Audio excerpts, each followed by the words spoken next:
नमस्कार साथियों, गौरव ज्ञान धारा में आपका स्वागत है। सबसे पहले तो कल की क्लास नहीं दे पाया, इसके लिए क्षमा प्रार्थी हूँ।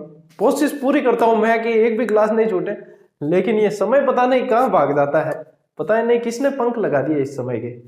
तो ये चीजें रहती है साथियों। और आज भी देखो सर्दी बहुत ज्यादा है वैसे, हालांकि स्टूडियो पैक है, फिर भी मैं चाहता हूँ कि आप लोग भी ध्यान रखें वैसे, क्योंकि सर्दी ज्यादा है और यही बीमार होने वाली सर्दी होती है। तो आप लोग भी ध्यान रखें और मैं भी चाहता हूं कि बीमार कम से कम ना पड़ा जाए, ताकि मैं बीमार पड़ गया तो लाखों विद्यार्थी, क्योंकि इनकी जो पढ़ाई है वो थोड़ी सी प्रभावित हो जाएगी। कोशिश कर रहा हूं कि जैसे तैसे मेंटेन किया जाए।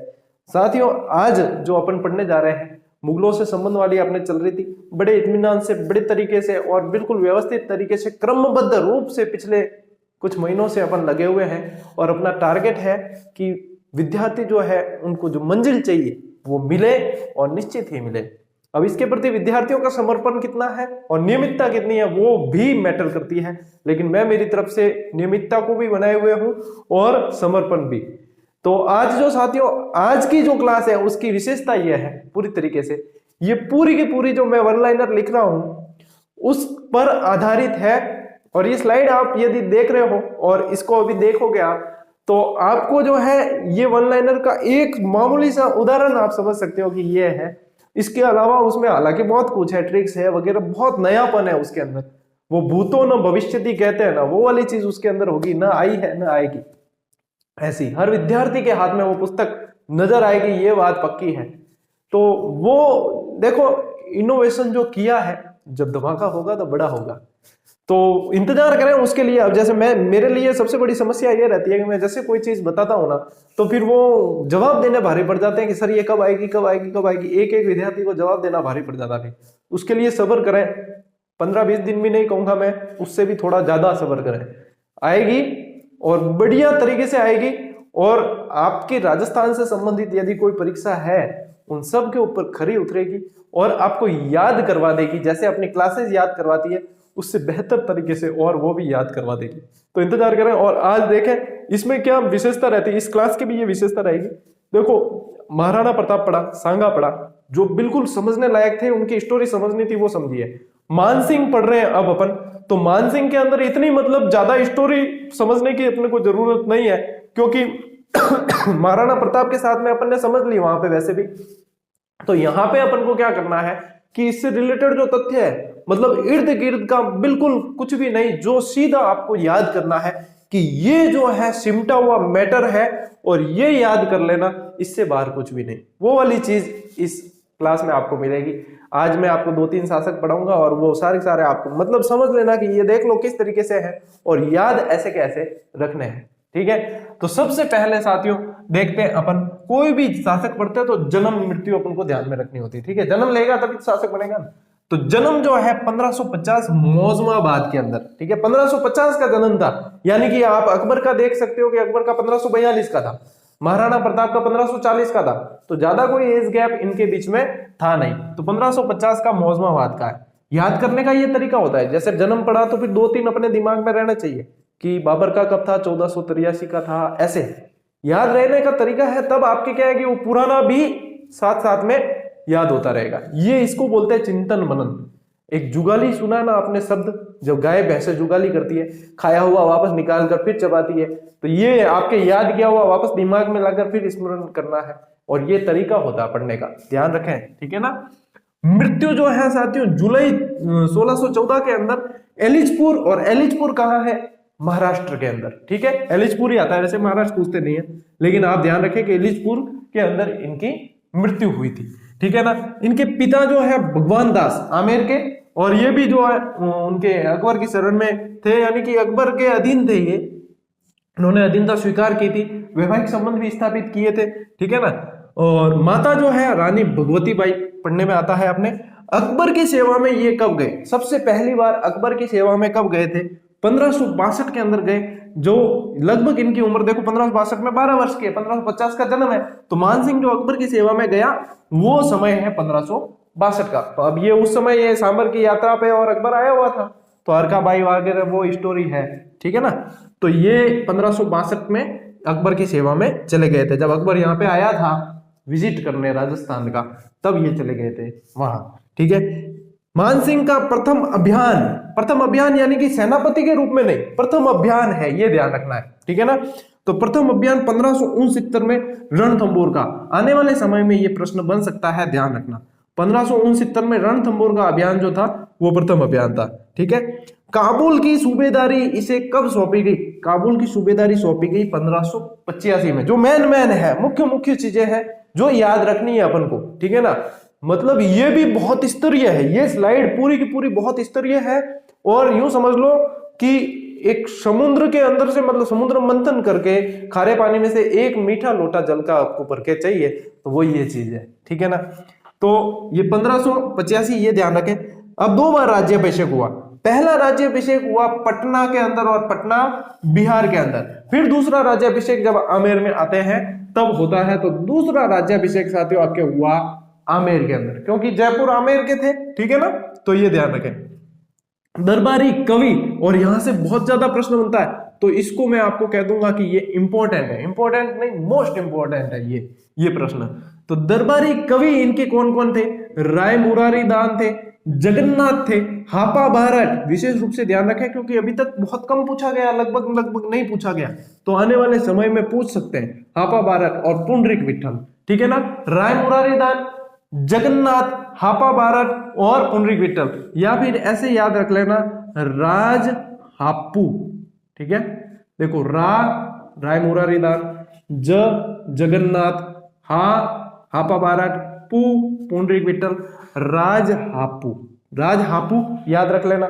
हापू किनके? अपने मारवाड़ी में एक है ना, कोई बच्चा डरानो हुए तो कोई भी छोरा मस्ती मत कर, हापू आ जाएला, हापू खा जाएला, यूं करे, ठीक है। मारवाड़ वालों की और राजस्थान वालों की खासियत है, ठीक है ना।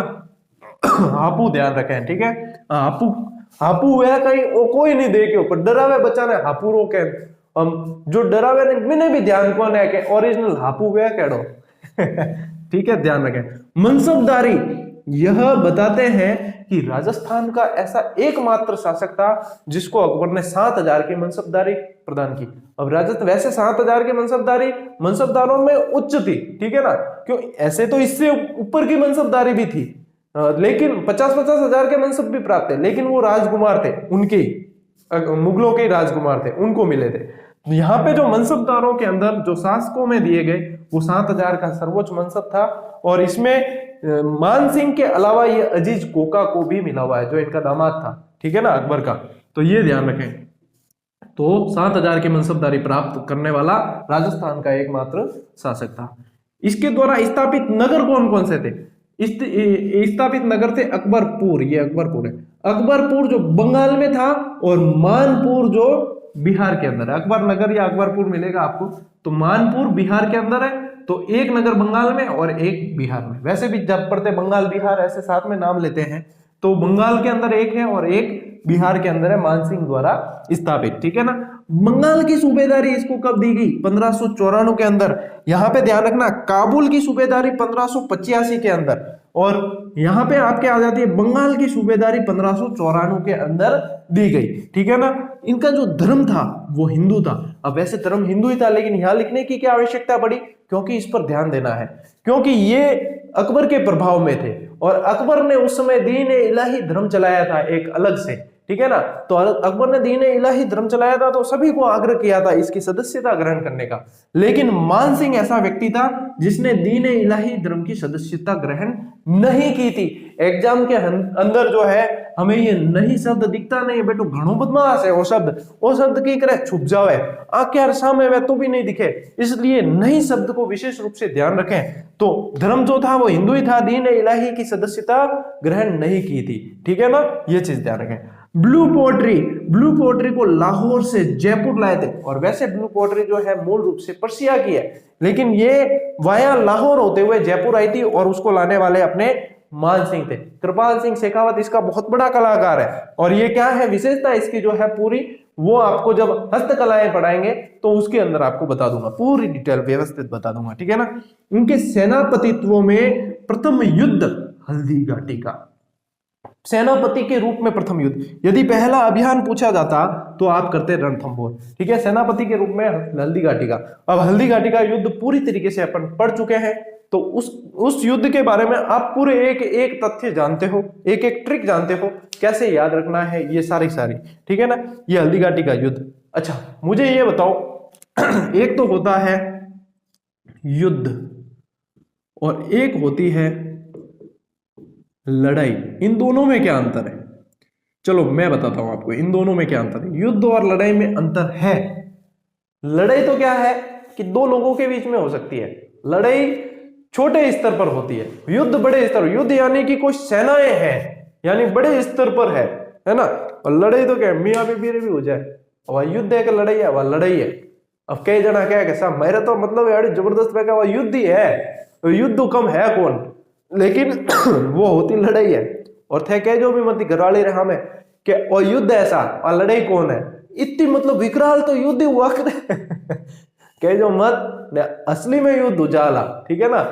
तो युद्ध और लड़ाई के अंदर ये अंतर होता है और ये अंतर आपको ध्यान रखना है साथियों। अब ये जो है स्लाइड, ये मतलब ये अमृत का जो लोटा है उसको पी लो बिल्कुल अच्छी तरीके से। मैं हटूंगा जो छान छान पी लीजिए, कह रहा हूं मतलब वो है, मैं हटता हूं, आप स्क्रीनशॉट ले लीजिए और नोट्स बना लीजिए इनको, ठीक है ना। ये बिल्कुल आपको छनी हुई चीज मिल रही है जिसमें से आपको सीधे सीधे प्रश्न दिखने हैं, ठीक है। तो इसे नोट्स के रूप में उतार लीजिए, फिर अपन चलते हैं अगले स्लाइड की तरफ और अगले शासक की तरफ।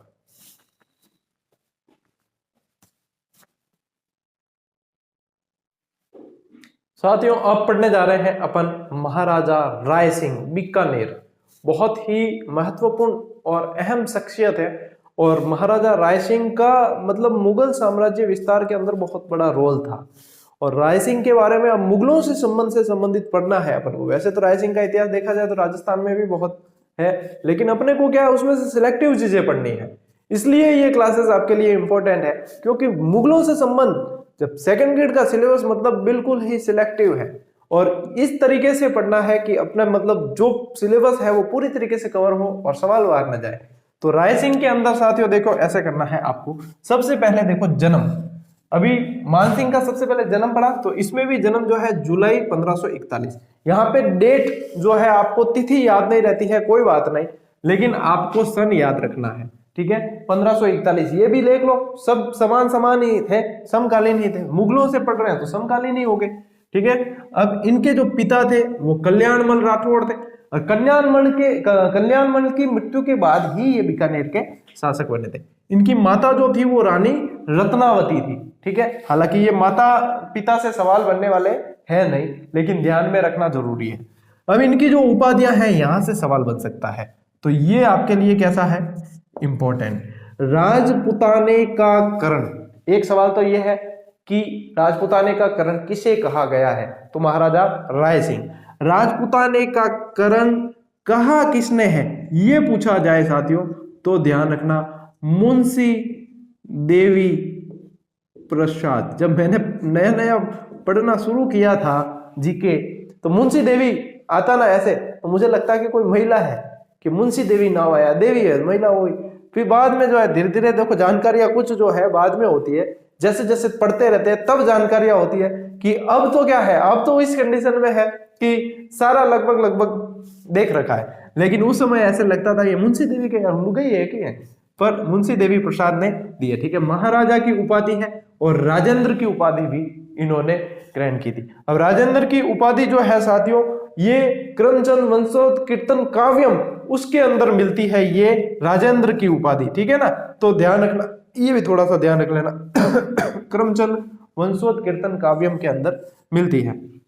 इनकी जो रचनाएं हैं, रचनाएं किसकी, जो खुद राय सिंह ने लिखी है वो रचनाएं हैं आपकी राय सिंह महोत्सव, ज्योतिष रत्नमाला और बाल बोधिनी टीका, ठीक है। एक में तो नाम ही राय सिंह आ गया है तो कोई समस्या नहीं आएगी। एक ज्योतिष रत्नमाला और बाल बोधिनी टीका ये आपको विशेष रूप से ध्यान रखनी पड़ेगी। मृत्यु, हालांकि मैंने यह मृत्यु नीचे लिख दिया है, आप जन्म के जस्ट नीचे लिख लेना तो जन्म और मृत्यु जल्दी जल्दी पास याद हो जाएंगे। 1541 में जन्म हुआ और 1612 के अंदर बुरहानपुर में मृत्यु हुई। 12 और बुरहानपुर, 12 बुरा ऐसे याद रख लेना, ठीक है। 12 बुरा कहां मृत्यु हुई, राय दी 12 बुरा, किसी ने राय दी 12 बुरा, इस तरीके से याद रख सकते हैं। अब देखो अकबर द्वारा जो है राय सिंह को जोधपुर का प्रशासक बनाया गया। अब कल की क्लास में अपन जो है चंद्रसेन पढ़ेंगे और चंद्रसेन के साथ में जो मुगलों से संबंध थे वो पढ़ेंगे। तो उसमें मोटा राजा उदय सिंह, चंद्रसेन सब आएंगे। तो वहां पे जो है जोधपुर को जब खालसा घोषित करके वहां का प्रशासक नियुक्त किया था वो राय सिंह को किया था 1572 के अंदर। सन इंपॉर्टेंट है और किसे किया था ये पूछ ले तो राय सिंह को किया, ये ध्यान रखना। 1572 में किसे प्रशासक बनाया जोधपुर का, तो राय सिंह को बनाया, ठीक है ना। बीकानेर का ये जो शासक बना है वो कल्याणमल की मृत्यु के बाद में 1574 में बना है, इस बात को ध्यान रखें। अकबर द्वारा इसे जागीरें दी गई थी कुछ पहले, जब अकबर के यहाँ देखो मुगलों के अधीन रहा है तो अकबर के जब सेवा में रहा तो इसे जो जागीरें दी गई उनमें ध्यान रखें जूनागढ़ दिया गया, नूरपुर और शमशाबाद, ठीक है, 3 है, जूनागढ़, नूरपुर, शमशाबाद, ये 3 जागीरें दी गई। राय की उपाधि जो है वो भी अकबर ने दी, ठीक है, राय की उपाधि दी। जूनागढ़ दुर्ग बनवाया बीकानेर के अंदर। जूनागढ़ इसलिए कहते हैं कि पुराना जो किला था उसी को मॉडिफाई करवा कर और उसको पूरे तरीके से तैयार किया। इस किले को जमीन का जेवर कहा जाता है। बहुत ही बढ़िया, मतलब दुर्गों के अंदर आपको व्यवस्थित पढ़ाऊंगा, क्योंकि यहाँ दुर्ग बनाने लग गया तो फिर ये वापस लंबा खींचेगा, फिर आपको ही लगेगा कि क्लासेस जो है लंबी हो गई है। तो जो है पर्टिकुलर उसके अंदर पढ़ाएंगे आपको। तो जूनागढ़ का दुर्ग बनवाया, 1589 में काम शुरू हुआ और 94 तक चला, ठीक है, 1594 तक। ये दुर्ग जो बनाया था साथियों ये इनके प्रधानमंत्री करमचंद पवार की देखरेख में बनवाया गया, ठीक है, पूरा का पूरा मतलब करमचंद पवार ने बनवाया, राय सिंह के कहने पर करमचंद पवार ने बनवाया था इसको, ठीक है। मुगल साम्राज्य का स्तंभ कहा जाता है। शुरू में ही क्लास के मैंने कहा था कि मुगल साम्राज्य का अंदर जो है प्रचार प्रसार के अंदर उसको फैलाने में बहुत बड़ा रोल राय सिंह का रहा है। तो मुगल साम्राज्य का इसको राय सिंह को स्तंभ कहा जाता है, ये बात भी आपको ध्यान में रखनी है। मुगलों से संबंधित अब देखो समकालीन शासक वगैरह पूछते तो आप अकबर के काल का है और अकबर के काल का आपको करना है। यदि मुगलों से संबंधित तथ्य अपन पढ़ते हैं, राजपूताना और मुगल साम्राज्य है, राजपूतों का मुगलों से संबंध, तो राजपूतों को मुगलों से संबंध में ये मतलब आपको सिलेक्टिव चीज है। और ये क्लासेस जिसको तथ्य एक एक याद हो जाते हैं, जो मैंने आपको बढ़िया तरीके से करवाने की कोशिश की है, जितनी भी क्लासेस है ये क्लासेस भी अच्छी तरीके से आप याद करते हैं तो यकीन मानिए आप बहुत अच्छी कंडीशन में होंगे। लेकिन याद आपको करनी पड़ेगी, याद रखनी पड़ेगी, तो बहुत बढ़िया कंडीशन में आप आ जाओगे। कुल मिला के साथियों नियमितता जिसके पास है ना, जो नियमित विद्यार्थी है वो कैसी भी जंग जीत सकता है, चाहे कैसी भी परीक्षा हो वो पास कर सकता है, और न सिर्फ पास कर सकता है बल्कि बहुत अच्छी रैंक बनाकर पास कर सकता है। तो सिर्फ जो है इसलिए न पढ़े कि सर कह रहे हैं तो हमें पढ़ना पड़ेगा, पढ़े इसलिए कि नौकरी आपको लेनी है, सर को नहीं लेनी है, ठीक है ना। अपने लिए पढ़ना है, अपने भविष्य के लिए पढ़ना है, अपने माँ बाप के सपनों के लिए पढ़ना है, अपने बच्चों के भविष्य के लिए पढ़ना है, और सबसे बड़ी बात जो आपकी असफलता का इंतजार कर रहे हैं उनको जवाब देने के लिए पढ़ना है। इस बात को हमेशा ध्यान रखना। आज की क्लास में बस इतना ही मिलेगा, अब मिलेंगे अपन अगली क्लास में, तब तक के लिए राम राम, जय हिंद। स्क्रीनशॉट ले लो।